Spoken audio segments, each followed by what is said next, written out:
attirer l'attention des humains sur la personne de Dieu. Voilà, c'est notre travail, c'est que les gens, quand ils nous voient, ils ne voient pas nous, avec nos problèmes, mais ils voient le Seigneur. Moi, j'aime beaucoup dire, nous sommes des phares dans la nuit. Le rôle d'un phare, c'est pas du tout de dire, regardez comme je suis beau, c'est de diriger les bateaux vers le port. Vous êtes d'accord? Et si le phare ne remplit pas son rôle, les bateaux, ils peuvent se fracasser dans les rochers. Donc, le phare n'a qu'une chose à faire, c'est éclairer. Et nous sommes la lumière du monde. Et les gens ont besoin de voir, non pas une religion. Alors on peut les traiter de tous les noms, on peut dire ils veulent pas de Dieu, ils sont méchants, ils sont ceci, ils sont cela. Mais est-ce qu'ils ont vu la lumière? Vous savez, mon histoire, je cherchais la vérité. Et je ne l'ai pas trouvée en France, je ne l'ai pas trouvée sur la route, je ne l'ai pas trouvée dans les religions, parce que j'ai trouvé dans toute la religion des gens sympathiques, des gens qui voulaient m'apporter quelque chose, et même ils partageaient leur repas, ils me donnaient même des habits, ils faisaient tout ce qu'ils pouvaient, vous voyez. Il y a tout un tas d'organisations chrétiennes, même qui distribuent de la nourriture, des habits, tout ça. Il y a même les restos du cœur et tout ce que vous voulez. Mais c'est bien. De toute façon, je ne suis pas en train de dire que c'est pas bien, mais ce que les gens ont besoin, c'est de la paix. La seule chose que nous avons besoin, c'est de la paix. Et le prince de la paix, c'est Jésus. D'accord? Et tant que nous n'avons pas la paix, nous avons la guerre à l'intérieur de nous. Et la guerre nous détruit. La guerre amène des maladies en nous. Et la guerre amène des parents qui n'arrivent pas à supporter leurs enfants. Des enfants qui sont imprégnés par ce qu'ils entendent partout et qui sont aussi malheureux. Alors que si nous étions remplis de paix, de lumière, d'amour, les gens, ils diraient, je ne sais pas ce qu'il a celui-là. C'est ce que j'ai dit. Je ne sais pas ce qu'ils ont, ces gens-là. Mais ils sont heureux. Et c'est extraordinaire, vous connaissez mon histoire. Ils ne m'ont pas dit Jésus, ils m'ont dit Camembert. Et c'était la seule chose que j'avais besoin. Donc, ne parlez pas de Jésus si Dieu veut que vous disiez autre chose. Donnez-leur l'amour qu'ils recherchent. Et après, ils vous écouteront. Faites des ponts d'amour avec les gens et ils recevront ce qu'ils ont besoin. Donc, attirer l'attention des humains sur la personne de Dieu, le mettre sur un piédestal, le faire connaître. Il nous a créés pour nous employer à plein temps afin de nous rendre visibles aux yeux d'un monde qu'il cherche à attirer à lui. Donc, non seulement les gens cherchent, mais Dieu cherche. Dieu veut que tous les hommes soient sauvés. La volonté de Dieu, c'est que tous les hommes soient sauvés. Amen. C'est la volonté pour vous de Dieu, c'est que moi, vous risquez de passer une vie chrétienne très difficile. C'est la volonté de Dieu pour vous, c'est que tous les hommes soient sauvés, voyez. D'ailleurs, le jour de la Pentecôte, ils ont été remplis du Saint-Esprit, et tout de suite, qu'est-ce qui s'est passé? Au lieu de se disputer, et s'ils ont parlé en langue, pas en langue, si ceci, si cela, ils sont partis, aller par tout le monde prêcher la bonne nouvelle. Celui qui croira, qui sera baptisé, sera sauvé. Celui qui ne croira pas sera condamné. Et il me semble que si nous voulons le réveil, nous devons revenir à la source. La source, c'est d'avoir la paix pour que le monde voit et entende ce que nous avons reçu. Mais souvent, les chrétiens, j'en fais partie, nous sommes handicapés, nous sommes malheureux, et nous ne sommes pas la lumière du monde. Et le monde, et le diable peut leur dire, regardez les chrétiens, c'est pas la vérité.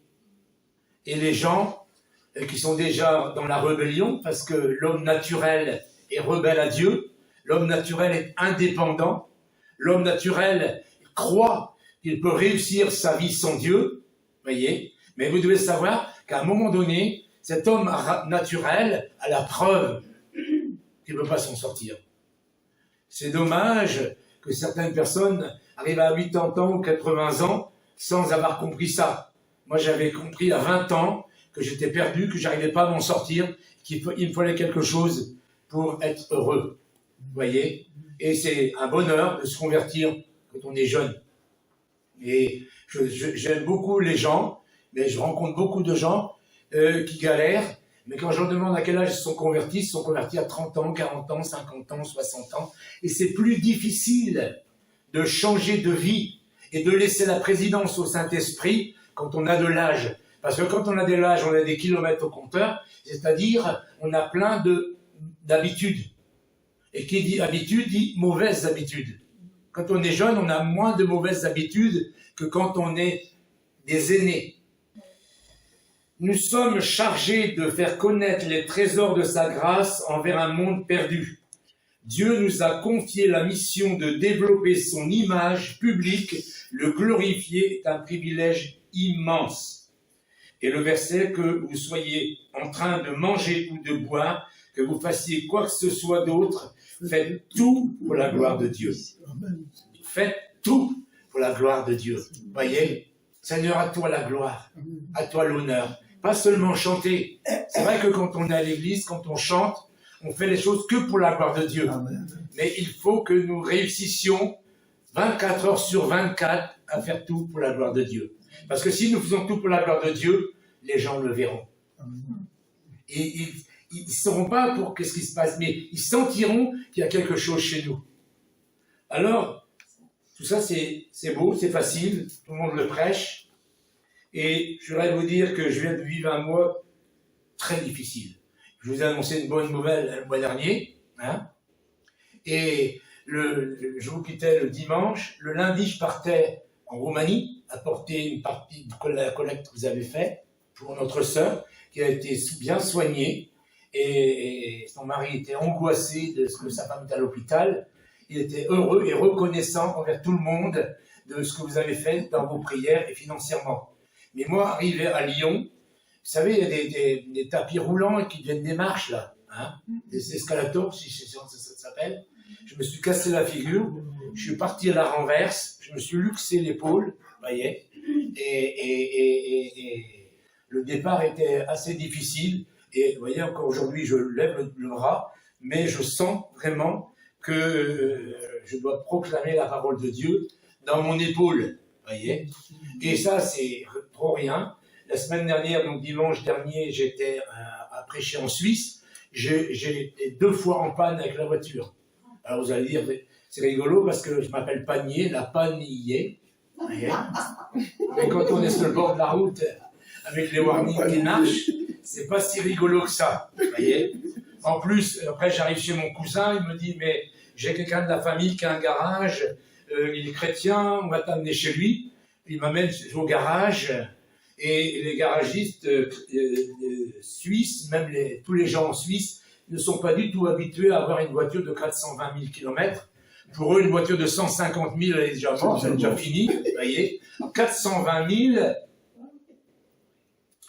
d'abord, ils m'ont fait une facture, un devis de 510 €, et puis après ils m'ont téléphoné le lendemain en disant non, c'est pas possible, il y en a moins pour 1500 €, allez en France, nous c'est 150 € de l'heure, en France c'est moitié. En réalité, ça voulait simplement dire on ne veut pas du tout s'occuper de votre poubelle, on a autre chose à faire, vous voyez, nous on n'est pas du tout mécaniciens de poubelle, hein, et ils m'ont vraiment fait peur. Ils m'ont dit tout est rouillé, tous les boulons ils sont ronds, ils sont arrondis, il y a plus d'écrou, il y a plus de ceci. Et j'avais une réunion à faire donc hier à 14 h, voyez. Mais vraiment Dieu est bon, voyez. Vous savez ce qu'ils m'ont dit les gens? Ils m'ont dit assis-toi et reçois. Donc j'ai fait tout le voyage pour rien dire du tout. Et j'ai reçu de l'amour que j'avais manifesté depuis des mois et des mois dans cette assemblée, dans ce groupe de jeunes, vous voyez. Pour vous dire que celui qui vous dit « convertissez-vous, c'est le bonheur, vous serez heureux » et tout ça, non, Non, non. La conversion, c'est que l'homme naturel perd sa place. Vous voyez? Alors moi, l'homme naturel, vous le savez, vous l'avez déjà entendu, je l'ai appelé Radio Razmoket. Et c'est bien parce que dès que vous râlez, vous savez où vous en êtes. Parce que l'homme naturel, l'homme spirituel, la chair, le diable, tout ça, c'est un peu mélangé, surtout quand on va pas bien. Mais Radio Razmoket, hein, écoutez, les 10 espions dans le désert, hein, ils étaient sur Radio Razmoket. Ils ont dit, nous sommes des sauterelles, ce sont des géants. Il y en avait 2 qui étaient sur Radio Le Ciel, la radio des adorateurs. Radio Razmoket, c'est la radio des adorateurs, vous voyez. Et qui ont dit, mais si Dieu est avec nous, qui sera contre nous? Amen. Mes amis, il faut arrêter de faire croire aux gens que la vie chrétienne est simple. La vie chrétienne est plus dure que la vie païenne. Quand j'allais pas bien, je me saoulais, ou je me défonçais, voyez, etc., etc. Et avec Dieu, on se saoule pas, on se défonce pas, on crucifie sa nature humaine. Voyez? Et je vous assure qu'il y a des moments, c'est plus facile que d'autres. Il y a des moments où vous avez l'impression que c'est une chose, plus une chose, plus une chose, plus une chose. Et ça va être très difficile. Et on va relire un psaume qu'on a déjà lu, mais on va le relire ensemble. C'est le psaume 42, voyez. Et là, c'est bien, dans ma version, il est marqué comme un cerf. C'est pas comme une biche, c'est un cerf en réalité, hein, dans l'hébreu. Comme un cerf soupire après l'eau des ruisseaux, de même, je soupire après toi, mon Dieu. J'ai soif de Dieu, du Dieu vivant.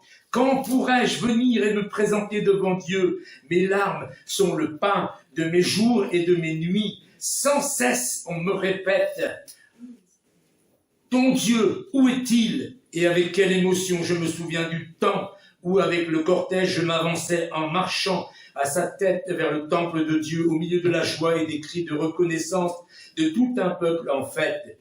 Pourquoi donc, ô mon âme, es-tu si abattue et gémis-tu au-dedans de moi? Mets ton espoir, mets ton espérance en Dieu, je le louerai encore, car il est mon sauveur. Mon Dieu, mon âme est abattue. Voilà pourquoi je pense à toi du pays du Jourdain, des cimes de l'Hermon et du mont de Mitséar. Un abîme en appelle un autre, tu fais gronder les chutes.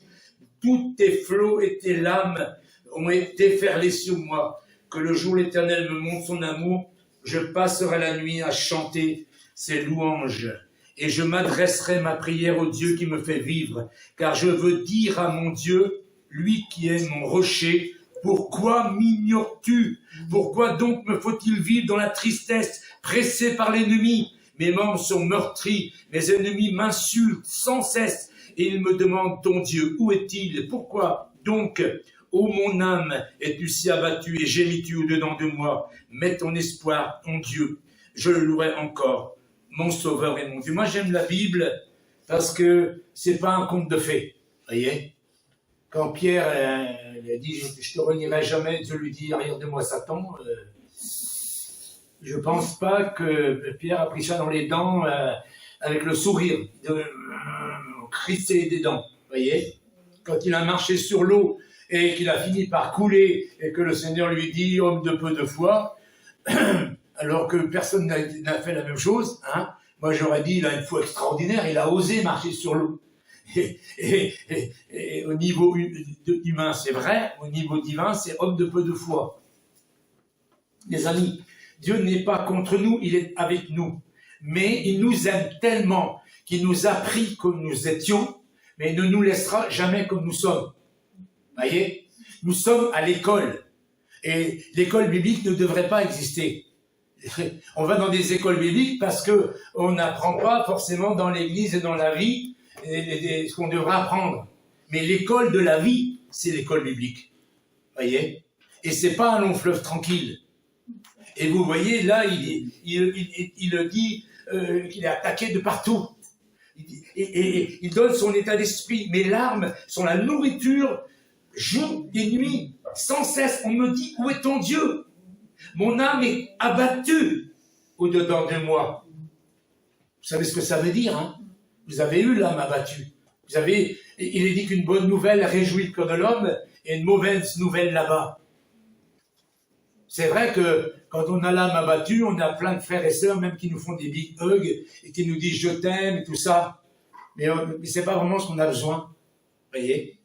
On a besoin qu'on prie pour nous, on a besoin qu'on nous encourage et qu'on nous dise « on va prier ensemble, on va y arriver, on va s'en sortir ». Il y a des temps difficiles.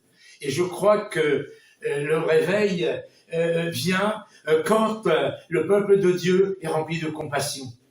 La compassion, ça veut dire souffrir avec. Voyez, c'est pas prier pour moi parce que ça va pas, mais c'est de prier les uns pour les autres, parce que nous, même ceux qui prient pour nous, ont aussi besoin de la prière. Tout le monde a besoin d'une épaule et d'une oreille pour dire qu'est-ce qui va pas. Malheureusement, il est prouvé que beaucoup de pasteurs sont dépressifs, passés même par des burn-out ou ont quitté l'œuvre de Dieu parce que eux n'ont personne. Voyez, les amis, priez pour toujours être entourés d'une équipe de gens qui vous aiment, qui ont une certaine maturité et avec qui vous pouvez être vous-même. Pas des gens que vous dites ça va pas, ils disent que Dieu te bénisse et puis qu'ils se barrent à toute vitesse dans l'autre sens parce qu'ils n'ont pas envie d'entendre que ça va pas. Voyez? Mes amis, il faut que nous soyons vraiment une épaule les uns pour les autres, que nous, en plus, nous sommes dans un temps où nous avons des téléphones, nous pouvons même nous voir en vidéoconférence et tout ça, mais il ne faut pas garder. Il ne faut pas garder pour vous ce qui ne va pas. Et c'est ça, trop de chrétiens disent, de toute façon, je peux le dire à personne. Ou peut-être même qu'ils pensent que ce qu'ils ont fait est trop difficile, qu'ils ne peuvent pas en parler. Et vous savez, aujourd'hui, les chrétiens, où ils en sont réduits? Aller chez des psychologues et des psychiatres.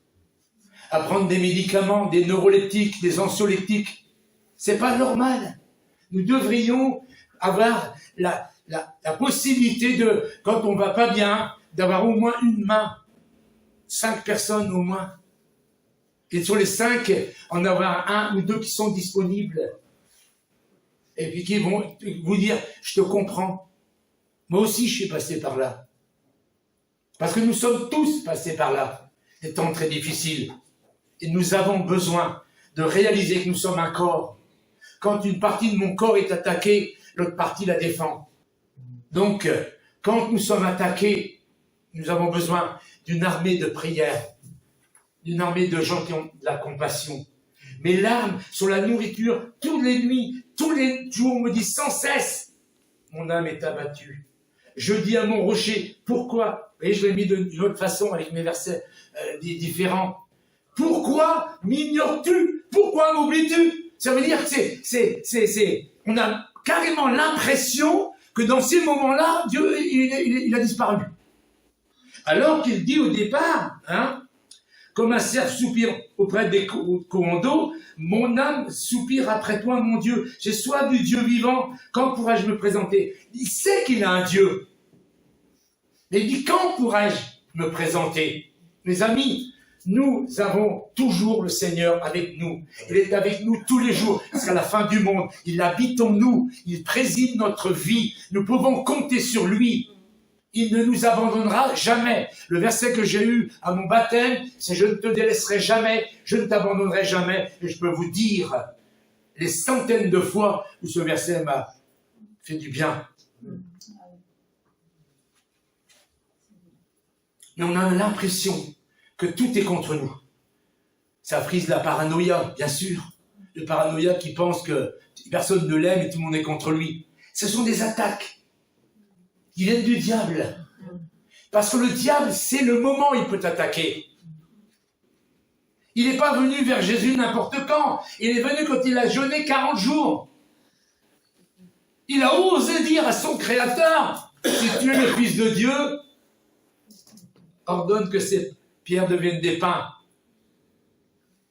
Et Jésus aurait pu dire, dégage. Non, il a dit, il est écrit. Mes amis, il est très important que vous connaissiez la parole de Dieu. C'est l'épée de l'esprit, c'est votre arme.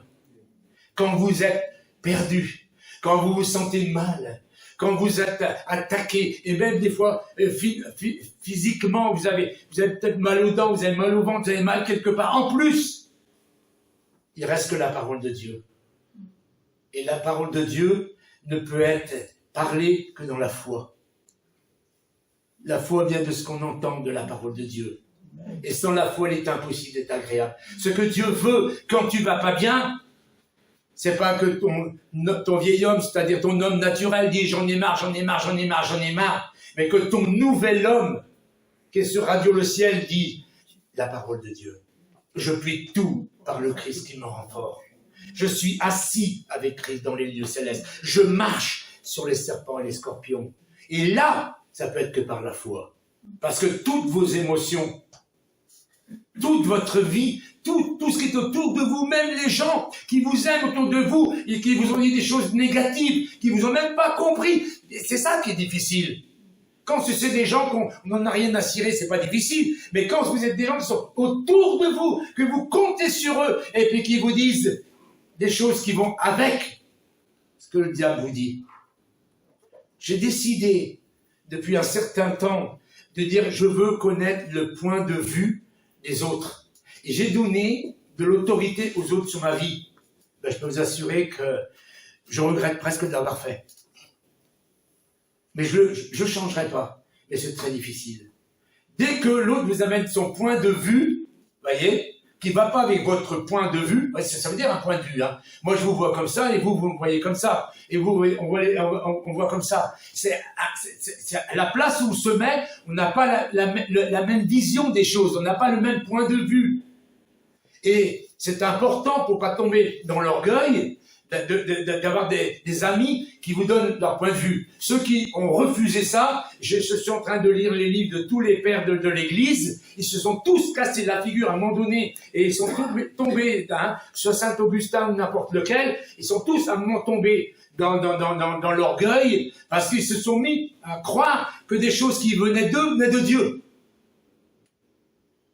Et c'est important que les gens qui sont autour de nous, qui ont une maturité et un point de vue différent, nous disent « Jean-Mi, non, là, je suis pas d'accord avec toi. Et là, tu t'emballes, là, tu vas trop vite, là, tu n'es pas sur la bonne route. » C'est pas facile. C'est très difficile. C'est humiliant. Mais c'est indispensable. Pourquoi m'oublies-tu? Donc, il a l'impression même que même Dieu n'est plus avec lui. Vous êtes d'accord que on a tous vécu des temps comme ça, hein?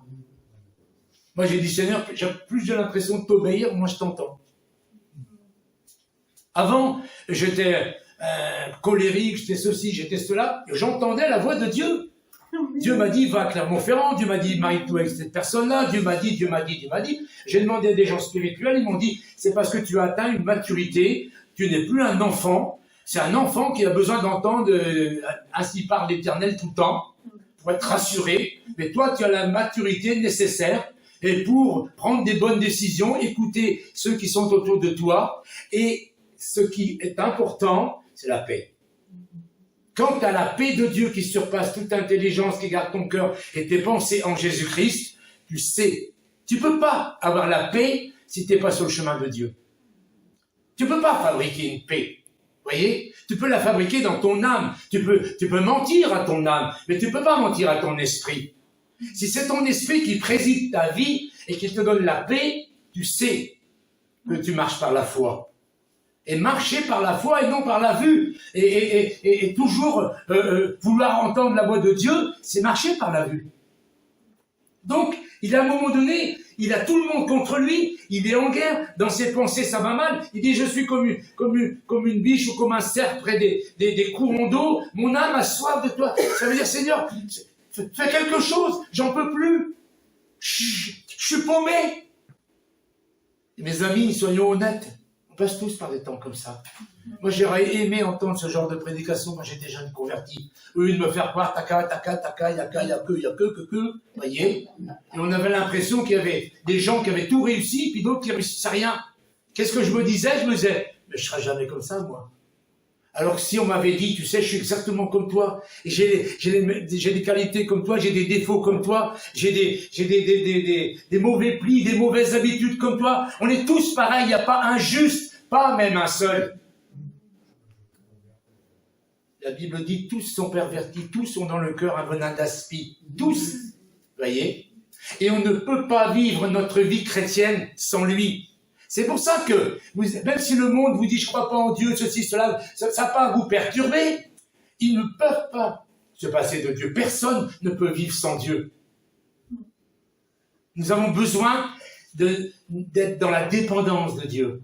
Et la dépendance de Dieu, c'est le contraire de l'indépendance. C'est le contraire de la rébellion. Nous sommes naturellement nés dans la rébellion. Et c'est difficile de faire confiance et à Dieu et à ses serviteurs. Mais c'est possible. Mes os se brisent, mes persécuteurs m'outragent en me disant sans cesse, où est ton Dieu? Mais après, c'est ça qui est merveilleux. Il dit, je me souviens. Et c'est le mot magique de ce passage. Je me souviens. Mes amis, il n'y a qu'une seule chose à faire quand tout va mal, c'est de vous rappeler les bons moments où Dieu est intervenu. Parce que le travail du diable dans les mauvais moments, c'est de dire où Dieu n'existe pas, où Dieu t'a abandonné, où tu as tellement péché que tu ne peux plus entendre sa voix. Alors qu'il a dit, je ne t'abandonnerai jamais. Ça veut dire, même si tu as commis les plus grands des péchés, il est ton papa et un père n'abandonne jamais ses enfants. Quand le jeune homme est parti et qu'il a gaspillé l'argent de son père et qu'il est revenu, son père a couru, il l'a pris dans les bras, il a fait un big hug, il a fait des bisous. Mes amis, ne doutez jamais de l'amour de Dieu. Jamais. Vous n'aurez jamais suffisamment péché pour que Dieu se détourne de vous. Le seul péché qui est puni par Dieu, c'est le péché contre le Saint-Esprit. Et ça veut dire, Saint-Esprit, maintenant tu dégages de ma vie, je veux plus de toi. C'est ça que ça veut dire. Mais tant qu'il est en vous, même s'il est attristé, il est là.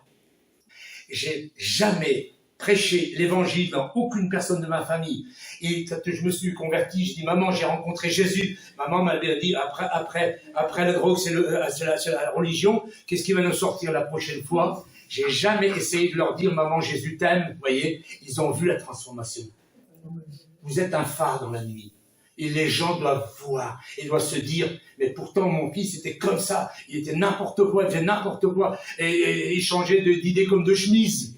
Il est vraiment en train d'être transformé. Les gens verront ce que Dieu fait dans votre vie. Mais dans les moments difficiles. Pas dans les moments où tout va bien. C'est facile, quand tout va bien, de dire gloire à Dieu, alléluia. Mais Dieu veut que quand tout va mal, vous vous rappeliez des temps. Moi, c'est pas difficile. Je me rappelle le temps où j'ai dit, Dieu, si tu existes, je me suis jeté dans le vide. Je me rappelle le temps où on m'a tiré dessus. Je me rappelle le temps où j'ai eu le paludisme cérébral et qu'ils m'ont dit, on comprend pas, la bête n'a pas réussi à vous tuer. J'ai eu 10 accidents de voiture en une année, etc. Vous voyez, c'est facile. Faites une liste, quand tout va bien, faites une liste des miracles que vous avez vus. De la conversion des membres de votre famille, d'une réponse à vos prières. Et quand tout va mal, quand le diable vous dit, où est ton Dieu, où est ton Dieu, où est ton Dieu? Vous lisez. Vous dites, attends Satan, écoute bien, je vais te lire à haute voix qui est Dieu. Mon Dieu ne m'abandonnera jamais. Mon Dieu m'aime et il va répondre à mes besoins. Et la seule chose que j'ai besoin, c'est d'apprendre la patience dans la souffrance. C'est facile d'être patient quand tout va bien, mais quand on souffre, vous voyez, on aimerait tellement que les choses se passent très vite. J'aurais tellement aimé, il y a pratiquement un mois, parce que le 6, on est le 2 et c'est prêt, hein, j'aurais pratiquement aimé, depuis un mois, ne plus rien avoir dans les bras et de dire aux gens, je prie pour vous et tout va bien. Et j'arrivais même pas à lever les mains. Je vais même gratter la tête, je vais faire comme ça. Et j'ai dit, je suis guéri par les meurtrissures de Jésus-Christ. Je suis guéri par les meurtrissures de Jésus-Christ. Et vous le dites dans la douleur, vous le dites dans la souffrance, vous le dites dans les larmes. Mais vous proclamez la parole de Dieu. Dieu est honoré quand tu proclames sa parole, quand tout va mal. Et quand il a commencé à se rappeler, il a commencé à... Son esprit a repris l'autorité et la présidence sur son âme. Notre problème, mes amis, il est avec notre âme. Nous faisons des coups d'état d'âme. Ça veut dire qu'il y a des moments où notre âme a pris la présidence. Et l'âme est la plus belle chose que Dieu ait faite en nous, mais pas pour présider. C'est pour ça que quand Adam et Ève sont tombés dans le péché, vous voyez, ils sont morts spirituellement, ils ne sont pas morts, mais c'est leur esprit qui a perdu sa puissance. Et dans notre esprit, nous avons reçu les commandements de Dieu. Dans notre esprit, il y a la conscience, voyez, et nous savons par notre esprit si nous faisons bien ou mal. Mais notre âme ne veut pas laisser notre esprit nous diriger. Et quand tout va mal, c'est là qu'elle dit, c'est moi qui va prendre maintenant le relais. Et c'est la nature humaine qui reprend le relais. Et là, c'est certain que ce qu'on va faire, ça ne sera pas divin. Voyez, il faut que notre esprit puisse comme il va dire à son âme, il va parler. Je me souviens de quelle émotion je marchais à la tête de la foule et je m'avançais à sa tête vers la maison de Dieu au milieu des cris de joie et des actions de grâce, une multitude en fête. Le jour, l'Éternel m'accordait sa grâce, la nuit, je chantais ses louanges, j'adressais une prière au Dieu de ma vie. Voyez, ça y est. Il s'est retrouvé, il se rappelle, oh là là. Et je l'ai déjà dit plusieurs fois, quand tu vois un couple qui va pas bien, qui se chipote, parce que c'est l'œuvre du diable, il faut reprendre l'album photo. Et tu te rappelles, quand tu m'as demandé un mariage, tu te rappelles quand tu attendais un enfant, tu te rappelles. Pas je me souviens des mauvaises choses de la vie, mais des belles choses de la vie. Personne ne peut dire que sa vie a été pourrie du début à la fin. Tout le monde a eu des bons moments. Et il faut s'en rappeler. Parce que c'est pas le diable qui va te les rappeler. C'est même pas ton âme qui va te les rappeler. Et après, au verset 12, il va parler à son âme. Il va dire, pourquoi t'as battu mon âme? C'est par son esprit qu'il parle. Vous savez, Jésus était Dieu, d'accord? Il était homme. Pourquoi est-ce qu'il a dit, si cette coupe peut s'éloigner de moi? Parce qu'il ne voulait pas monter sur la croix. Sa nature humaine ne voulait pas monter sur la croix. Si cette coupe peut s'éloigner de moi, mais non pas ma volonté, mais ta volonté. Seigneur, je soumets ma volonté à ta volonté. Dans notre âme, il y a la volonté. Et la volonté de notre âme doit capituler. Mes amis, le vrai combat, c'est vrai contre des puissances des ténèbres. Nous n'avons pas à combattre la chair et le sang, mais des puissances des ténèbres. Mais des puissances des ténèbres qui se servent de notre âme. Les puissances des ténèbres travaillent avec notre âme. Parce que notre âme est naturellement vite à faire un coup d'état d'âme dans la soumission, etc., etc. Et nous devons tout le temps parler de notre âme. Dire au diable, tu es vaincu, c'est vrai. C'est vrai qu'à la croix de Golgotha, tu as été dépouillé, je marche sur toi au nom de Jésus, voyez. Mais après, il faut s'adresser à notre âme. Et on ne peut pas s'adresser à notre âme tant qu'on n'a pas repris des forces. Et on ne peut pas avoir repris des forces tant qu'on n'a pas dit « je me souviens ». Tant qu'on ne s'est pas rappelé des bons moments, alors les gens nous disent « mais mais j'ai pas la force ». Les gens devraient plutôt nous dire « écoute, on va essayer de se rappeler des bons moments que tu as eus. Des bons moments qu'on a eus ensemble, des moments que tu as eus. » Voyez? Imagine notre pasteur qui dit « je comprends pas pourquoi l'église n'est pas pleine, je comprends pas. » Seigneur, je me souviens des super moments qu'on a eus tous ensemble. La communion fraternelle, de la communion spirituelle, ces moments où l'Esprit de Dieu était là, je me souviens. Et quand tu dis « je me souviens », tu parles par ta bouche et tu es en train de redonner l'autorité et la présidence à ton esprit. Ton problème, c'est ton âme. Ton âme qui a été touchée par les coups et du diable et des gens. Et c'est elle qui dit « où est Dieu ?» C'est elle qui nous dit, je ne sais plus où est passé Dieu. Pourquoi t'as battu mon âme? Pourquoi gémis-tu au-dedans de moi? Vous vous rendez compte? Elle est en train de faire un coup d'état, elle est en train de prendre le pouvoir, et d'un seul coup on lui dit, qu'est-ce qui t'arrive là? Qu'est-ce qui t'arrive mon âme? Tu te rappelles plus? Tu te rappelles plus? Mais t'inquiète pas, mon âme. T'es fait pour louer le Seigneur. T'es pas fait pour faire ton caca nerveux. T'es fait pour louer le Seigneur. Mon âme, rappelle-toi. C'est comme un petit enfant. Vous voyez? Le petit enfant, il râle tout le temps. Et la grande personne parle au petit enfant. Mais t'inquiète pas, mon enfant. Tu t'as pris ton ballon, je t'en aurai un autre. Je t'en achèterai un autre. Ou alors on dit à l'autre, allez, passe-lui le ballon. Le rôle de l'adulte, c'est d'aider l'enfant. Et notre esprit, c'est ça qu'il fait. Lui, c'est lui qui est rempli du Saint-Esprit. C'est pas l'âme. Les gens se plantent. C'est pas notre âme qui est remplie du Saint-Esprit. C'est notre esprit. Nous sommes le temple du Saint-Esprit. Amen. Amen. Donc, quand on se met à reparler par l'esprit, on est en communication avec l'Esprit de Dieu et la parole de Dieu. Voyez? Quand on chasse un démon chez quelqu'un, c'est par l'Esprit qu'on le chasse. On lui parle de la croix, on lui parle du sang de Jésus, et l'autre il tremble, mais il tremble devant qui? Devant l'Esprit de Dieu qui est en nous, pas devant nous. Je connais Paul, je connais Jésus, mais toi, fils de Séva, je ne te connais pas. Pourquoi? Parce que les fils de Séva n'avaient pas l'Esprit de Dieu. Le diable tremble devant l'Esprit de Dieu, qui est dans notre esprit. C'est pour ça qu'il nous faut reprendre des forces dans notre esprit. Espère en Dieu. Vous voyez, et l'espérance, ça n'a rien à voir avec ce qu'on dit aujourd'hui. Hein. Aujourd'hui, on dit j'espère que je le verrai. Mais le vrai mot espérer, c'est croire. C'est s'attendre à croire en Dieu. Attends-toi à Dieu, mon âme. Dieu est toujours intervenu. Il ne t'abandonnera jamais. Il va intervenir. Tu es dans un moment difficile, tu as envie de pleurer, tu as l'impression que personne ne t'aime. C'est de la paranoïa, c'est pas vrai, mon âme. Tu exagères, tu en fais trop. Reprends-toi, mon âme. Il est cause. Hein, il la prend dans ses bras, mon âme. S'il te plaît, mon âme.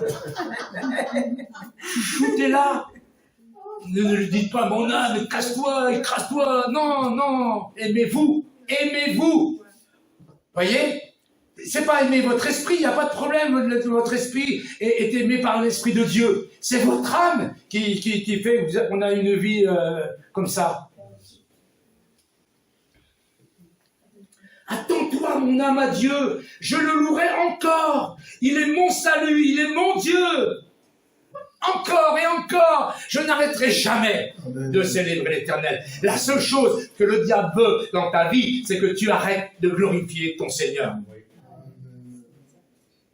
Dès que tu commences à faire du nombrilisme, et j'aurais pu y ir, j'assure. Et vraiment, Dieu était bon avec moi. J'aurais été incapable de parler hier, voyez. Mais c'est vraiment Dieu qui l'aura. C'est la première fois que je vois ça dans une réunion. Hein. Tu fais presque 500 km pour aller à une réunion, puis on te dit, écoute, aujourd'hui, c'est ton jour de repos. Écoute, fais-toi du bien, profite de notre présence, de notre gentillesse. J'ai jamais vu ça. Voyez. Ça a toujours été par ton serviteur. Écoute, ça n'a jamais été, vas-y, assis-toi, fais-toi du bien. Voyez, parce que j'en avais vraiment besoin. Mais nous devons retrouver cet amour les uns pour les autres, la communion fraternelle, la gentillesse les uns envers les autres. Nous devons regarder autour de nous ceux qui sont là et puis savoir si quelqu'un a besoin de la prière. Et il faut que chacun d'entre vous, vous ayez le courage de dire « ça ne va pas pour moi aujourd'hui, j'ai besoin de la prière ». C'est ça le rassemblement des croyants. Si on va puis qu'on n'ose même plus ouvrir son cœur parce que on ne sait pas ce qu'on va recevoir, hein, on va peut-être entendre, oh oui, de toute façon, tu as toujours eu des problèmes, toi. Oui, voilà, je suis toujours eu des problèmes, point barre. Mais est-ce que vous voulez encore m'aimer? Est-ce que vous voulez encore prier pour moi? Alléluia. Seigneur, nous te bénissons. Te bénissons, Seigneur, parce que tu veux que nous vivions tout le temps dans le souvenir de la manifestation de ta gloire et de ta puissance. Oui, Seigneur, tu es vivant, tu fais du bien tous les jours, Seigneur, et nous sommes des fois des serviteurs oublieux. Souvent, nous voyons plus que ce qui ne va pas, et on a l'impression que rien ne va. Ici, en plus, on écoute les infos, c'est encore pire, Seigneur. Notre Dieu, nous te demandons de nous ramener dans cette louange et dans cette adoration. que quand nous chantons des cantiques ou quand nous chantons en langue, quoi que ce soit que nous le faisions de tout notre cœur, notre Dieu.